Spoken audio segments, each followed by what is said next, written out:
मुसद्दिक साहब, आप मुस्लिम लीग नून में क्यों आए? आप तो बड़े पढ़े लिखे आदमी थे, क्या फर्क है तहरीक इंसाफ में और मुस्लिम लीग नून में, क्या फर्क है? मैं जरा मैं वैसे गुफ्तगू तो किसी और रंग में करना चाह रहा था, थोड़ी सी शोला बयानी हो गई तो मैंने कहा कुछ तो कहना ही पड़ेगा। आपको क्रिकेट नहीं पसंद?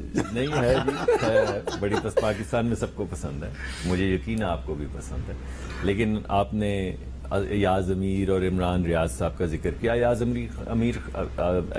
अमीर साहब ने तो जिनको क्रिटिसाइज किया उनमें आप थे, तो आप अगर चाहें हम पे इल्ज़ाम लगाना, उन्होंने जो अल्फाज इस्तेमाल किए वो क्लिप चलाएं तो आपको पता चल जाना चाहिए कि कौन गुस्से में था। मगर मुझे यकीन है कि आप उसी ब्रेथ में असद तूर, अबसार आलम और आसमा शिराजी के साथ आपकी ज़ौजा जहाँ हमारे लिए बड़ी मोहतरम है, हमारी बहन है, और अगर किसी ने उनके खिलाफ तल्ख कलामी की है तो बहुत गलत किया, उसे कंडेम करना चाहिए।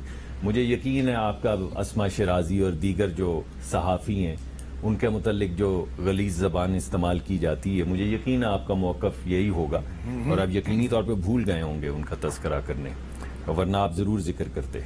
फिर आपने बहुत सी चीज़ों का जिक्र किया। उससे पहले जवाद साहब ने कुछ जिक्र किया जिससे उन्होंने एक नुक्ता ये भी था कि शायद हमारी सियासत में कोई वज़ादारी, रवादारी, शायद ये चीज़ें ख़त्म हो गई हैं।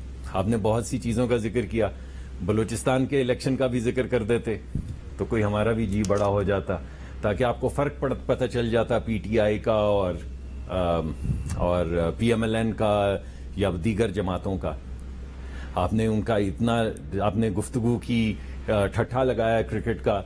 हाउस दैट इमरान खान साहब भी बैटिंग करने जाते थे, कभी ना कभी तो हुई होगी, मैं तो उन्हें बहुत बड़ा क्रिकेटर मानता हूं, लेकिन हाउस दैट फील्ड में उतर जाना, बोल्ड हो जाना, आप खेल खेलने जाते, कभी हारते हैं कभी जीतते हैं, उसमें कोई इतना मैं नहीं समझता कि मजाक उड़ाने की कोई ऐसी बात होती।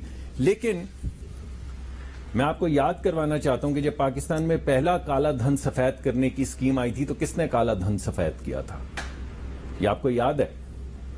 पहली स्कीम आई थी 1990s में काला धन सफेद करने की, तो आपको याद तो पड़ता होगा कि किसने काला धन सफेद किया था। अगर आप थोड़ा सा गौर करें तो बहुत माजी में नहीं जाएं तो भी 190 मिलियन पाउंड जो इंग्लिस्तान में इकोनॉमिक क्राइम्स एक्ट में पकड़े गए थे, उस कागज पे किसने साइन करके उसी शख्स जिसके पैसे पकड़े गए थे सुप्रीम कोर्ट में किसने जमा करवाए? तो मैं ये समझता हूं कि होलियर देन दाओ को बहुत अच्छा एटीट्यूड नहीं है। हमें सबको, और मैं तो बड़ा आपका एहतराम करता हूं क्योंकि मैंने आपका, माशाल्लाह आप इतने बड़े स्टार हैं, जवाद साहब भी मेरे दोस्त भी हैं, स्टार भी हैं, मैं बड़ा आप लोगों का एहतराम करता हूं। तो मुझे उम्मीद यह है कि आज हम एक अबव बोर्ड अप्रोच लें, और ये जो कह रहे हैं सियासत ऐसी होती है, हमें कहना तो ये चाहिए कि नहीं, हम इसे रिजेक्ट करते हैं, हम किसी ना किसी तरीकाकार से तीनों सियासत से मुंसलिक हैं, और हमें टेलीविजन पे बैठकर कहना चाहिए कि नहीं, हम इसे रिजेक्ट करते हैं। कोई भी हम समझते हैं, बिल्कुल रिजेक्ट करते हैं। आप क्या कहेंगे? और हम ये समझते हैं कि ऑनरेबल लोग जो हैं उनको सियासत में आना चाहिए, वो किसी भी पार्टी में हो, दे शुड गेट काउंटेड, और उनको खड़ा होना चाहिए और उनको कहना चाहिए नहीं, मैं I don't stand for this.